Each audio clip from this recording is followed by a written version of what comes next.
Question number 42 है। देखिए दिया हुआ है कि वह अनुपात ज्ञात कीजिए जिसमें बिंदुओं ए 1-5 और बी -4 5 को मिलाने वाले रेखाखंड एक्स अक्ष से विभाजित पहले होते हैं। देखिए ये हो गया एक्स अक्ष, ठीक है, और ये हो गया आपका वाई अक्ष। अब बोल रहा है यहाँ पे कि वह अनुपात ज्ञात कीजिए जो दो बिंदु को मिला रहा है और वो रेखाखंड जो है वो एक्स अक्ष से विभाजित हो रहा है, और एक्स अक्ष से विभाजित होने पर वो जो अनुपात कितने अनुपात कितना में अनुपात में विभाजित कर रहा है वो देखिए अनुपात निकालना है जिसमें बिंदु ए और बी जो है -4 5 को मिलाने वाला रेखाखंड, यानी ये ए का पॉइंट है, ये बी का पॉइंट है, ये दोनों पॉइंट को मिलाने वाला जो रेखाखंड है ये कितने अनुपात कितने में विभाजित करता है, जो कि कहा यहाँ पे क्या एक थोड़ा सा क्लू दिया हुआ है पकड़ने का कि ये जो है वो एक्स अक्ष से विभाजित होता है। तो यहाँ सॉल्यूशन में हम क्या लिखेंगे, चूंकि एक्स अक्ष पर y का मान क्या होता है, 0 होता है। एक्स अक्ष पर y का मान क्या होता है, 0 होता है, इसलिए मेरा y बराबर क्या हो जाएगा, 0। अभी हम यहाँ पर बताएं, फिर से एक बार देख लीजिए। देखिए जैसे मान के चलिए ये एक्स अक्ष है और ये y अक्ष है, तो एक्स अक्ष पर कोई भी पॉइंट ले लीजिए, 1 है तो y का मान क्या होगा, 0। 2 है तो y का मान क्या होगा, 0। इधर -1 तो y का मान क्या होगा, 0 होगा ना। तो y बराबर क्या हो जाएगा, 0। y बराबर क्या होगा, 0। अब देखिए अब यहाँ पे अनुपात निकालना है, यानी कि दो पॉइंट दिया हुआ ए और बी। चलिए मान के चलिए कि ये ए है और ये बी है। ए का पॉइंट कितना है, 1 और -5, और बी का पॉइंट कितना है, -4 और 5। अब बोल रहा है ये जो पी पॉइंट है ये एक्स अक्ष से जो विभाजित हो रहा है तो ये कितने अनुपात कितने में विभाजित करता है, यानी कि m1 कितना होगा और m2 कितना होगा, ठीक है। तो चलिए इसको मान लेते हैं x1 y1 और इसको मान लेते हैं x2 और y2। अब देखिए मेरा किसका मान दिया हुआ, x अक्ष पर y का मान 0 होता है तो y का मान दिया हुआ, तो हम यहाँ विभाजन सूत्र का कौन सा फॉर्मूला लगाएंगे, y बराबर।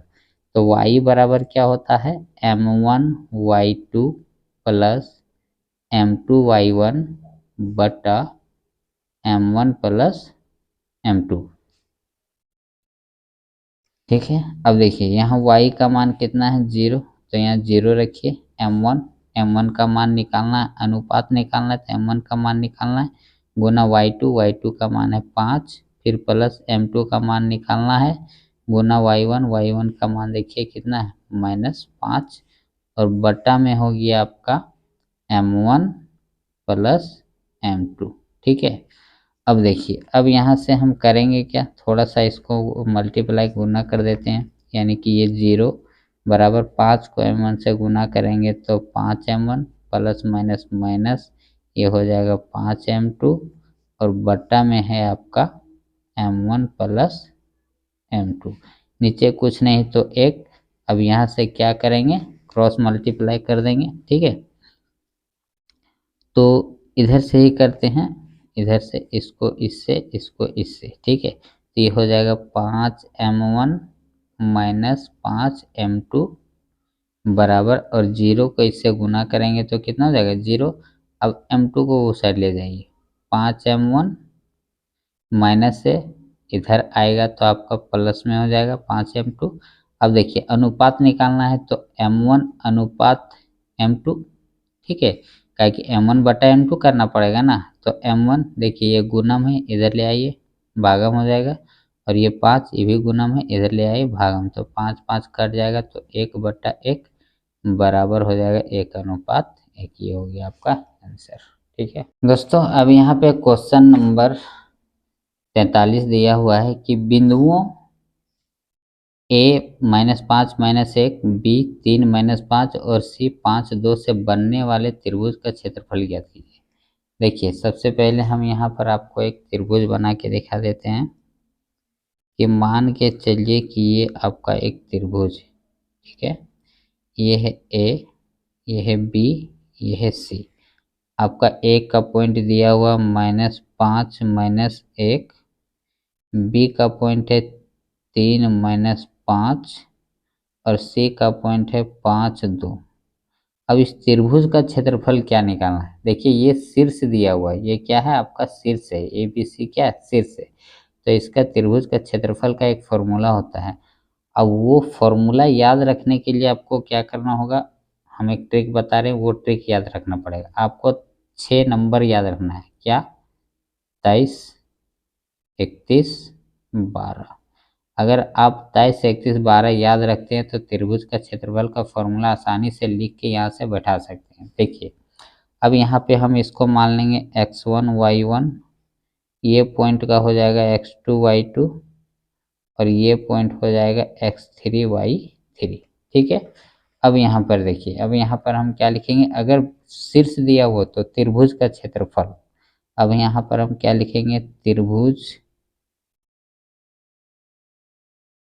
का क्षेत्रफल बराबर, देखिए फॉर्मूला याद रखने का ट्रिक, 1/2 कोष्ठ में लिखिएगा। देखिए ये x1 x2 x3 ये जो है ना, इसको हमेशा बाहर में रखिए x1 को, और फिर घटाव में लिखिए y घटाव y, यानी y माइनस y, इतना तो आप लिख सकते हैं। फिर यहाँ जोड़ का चिन्ह देना है, फिर x2 को बाहर में रखिए, मतलब x को बाहर में रखना है, फिर अंदर में क्या रखना है y माइनस y, फिर यहाँ जोड़ देना है, अगर x3 फिर बाहर में रखिए, फिर रखना है y माइनस y। अब क्या करना है आपको, ये नंबर को बैठा देना है, 23, 31, 12 आपका त्रिभुज का क्षेत्रफल का फॉर्मूला बन जाएगा। 23, 31, 12 देखिए 2 3 23 हो गया, 31 3 1 31 हो गया, 12 1 2, यानी कि ये y का मान बैठाना है y में। ठीक है, y का वैल्यू निकालना। अब देखिए फॉर्मूला हो गया 1/2 into x1 into y2 minus y3 plus x2 into y3 minus y1 plus x3 into y1 minus y2। अब यहाँ से आप आसानी से त्रिभुज का क्षेत्रफल का फॉर्मूला निकाल सकते हैं, मतलब क्षेत्रफल ज्ञात कर सकते हैं। x1 देखिए, x1 का मान -5 कोष्ठ के बाहर लिखिए, फिर y2 का मान देखिए कितना -5, इसको भी बाहर रखिए, फिर यहाँ पर माइनस है तो माइनस लिखिए, y3 का मान कितना है 2, फिर यहाँ प्लस है प्लस x2 का मान देखिए कितना है 3, यहाँ पर 3 लिखिए, फिर यहाँ ब्रैकेट दीजिए, फिर देखिए y3 का मान कितना है आपका 2, तो 2 लिखिए, फिर यहाँ पर माइनस है, माइनस लिखिए, y1 का मान कितना -1, तो यहाँ पे आपको ब्रैकेट दे के -1 करना है। चलिए फिर प्लस x3 का मान आपका कितना है 5, फिर y1 का मान -1, फिर ये माइनस y2 का मान देखिए कितना -5। ठीक है, अब यहाँ पर बंद कर दीजिए। देखिए अब यहाँ से हल कीजिए 1/2, पहले कोष्ठ के अंदर हल कीजिए, -5 माइनस माइनस प्लस 5 और 2 7, यानी कि -7 हो जाएगा। फिर ये हो गया प्लस 3 इंटू ये 2, देखिए कोष्ठ के अंदर माइनस माइनस प्लस 1, फिर ये वाला प्लस 5, फिर कोष्ठ के अंदर -1 और माइनस माइनस प्लस 5, फिर इसको बंद कर दीजिए। फिर हो गया आपका 1/2, माइनस माइनस गुना करेंगे 7 5 35, माइनस माइनस प्लस 7 5 35, फिर ये हो गया प्लस, देखिए 2 और 1 3, 3 तिया 9, फिर ये हो गया प्लस, अच्छा हाँ प्लस 5 में 1 घटेगा 4, 4 5 20। अब देखिए अब इस सबको जोड़ दीजिए, 9 5 14 के 4, हाथ में 1 2 3 5 और 1 6 64, और यहाँ 1/2, ये हो गया गुना, 2 से काट दीजिए 32, ये आपका हो गया आंसर 32 वर्ग मात्रक, ये हो गया आपका आंसर। ठीक है।